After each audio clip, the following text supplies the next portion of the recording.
Welcome into day 47.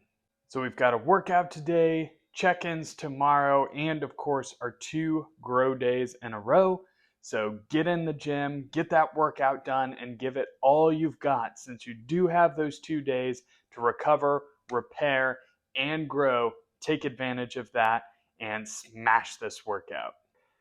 As usual on the workout days, we're going to take an exercise and break it down for you how to get the absolute most maximal results out of that exercise. So let's jump into it.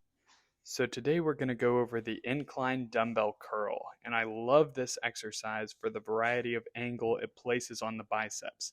You'll notice your elbows actually start behind your body, putting you in a stretched position at the start of the movement. Whereas a preacher curl or a concentration curl, your elbow starts in front of your body, and a typical standing upright dumbbell or barbell curl, your elbow starts to your side. This movement is unique as it puts your elbow behind your body to accentuate that stretch. So this is my warm-up set here, and as you can see, I take my warm-ups just as seriously as my working sets as far as form. This is exactly the same form I try and take into my working sets.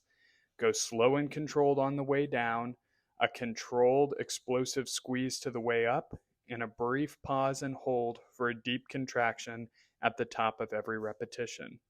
You'll also notice how I'm supinating my palms facing up at the top of the movement to deepen the contraction, and pronating, bringing my palms facing towards my body on the way down to accentuate the stretch even further. I cover some more of these tips on how to focus on getting a better bicep stretch and contraction in an earlier video. With the incline dumbbell curl, it's also important to remember to keep your ribs up and your shoulders back the entire time and not allow your elbows to swing forward into the movement. Everything should remain still aside from your forearms down towards your hands. Keep your body nice and solid. Focus on breathing and on contracting the muscle as hard as you possibly can at the top and getting as deep of a stretch as you can at the bottom of each and every repetition. So I hope you guys found that helpful. If you have any other questions on the incline curl, you can let me know in the comments section below, or as always, if you have any specific questions, comments, or any other exercises you would like to see. So the other thing I wanted to cover in this video is I had a few people asking how to switch into a solidifying phase. So for those of you who are new to this channel and don't know what I'm talking about, a couple videos ago I covered that I was switching from more of bulking, mass gaining calories into a solidifying phase.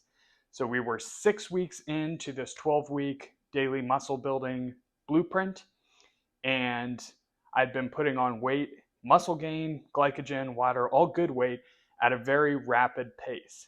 However, since my goal is to compete in a classic physique show sometime this upcoming year, I didn't want to pack on too much weight just for the sake of putting on weight.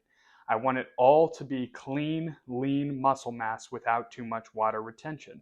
So I was switching from bulking calories, and which I was putting on an average of 4 pounds a week over the past 6 weeks, into more of what I called a solidifying phase, in which I'm aiming to put on no more than a pound or so a week, which is still a very rapid gain.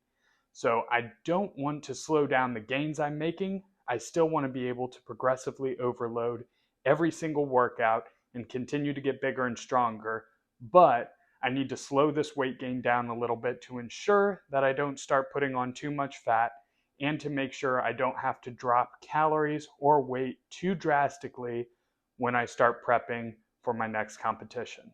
So if you've already signed up for the 12-week Blueprint to Muscle, obviously you can reach out to me for some more specific advice if you need.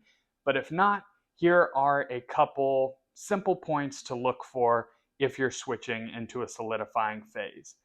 First off, if you have been gaining at a rapid pace like me, or maybe you're starting to accumulate a little bit more body fat than you'd like, you're going to be bringing the calories back a little bit. So I would recommend starting off by cutting the calories back by 200 to 300 calories and then monitoring that for a week to see how your body responds. If you still feel strong, you have plenty of energy, and you're able to continue to progress in the gym every single workout, then that's great. If you notice that your weight gain has slowed down or come more to a maintenance level while still keeping your energy up, you know you've found a sweet spot. If you're still gaining faster than you'd like, or perhaps putting on more body fat than you'd like, then you're going to pull the calories back another 200 or so. If you do notice your energy level drop significantly, or you find it hard to continue to progress in the gym or get a pump, then you know you've gone a little too far in cutting the calories back, and you should add a few more in, or focus on some more micronutrient dense foods, such as including some more fruits and vegetables to give you those vitamins and minerals to bump the energy levels up. So these are the very basic points to look for when switching to a solidifying phase. First off, cut back your calories by 200 to 300 and see how you feel from there.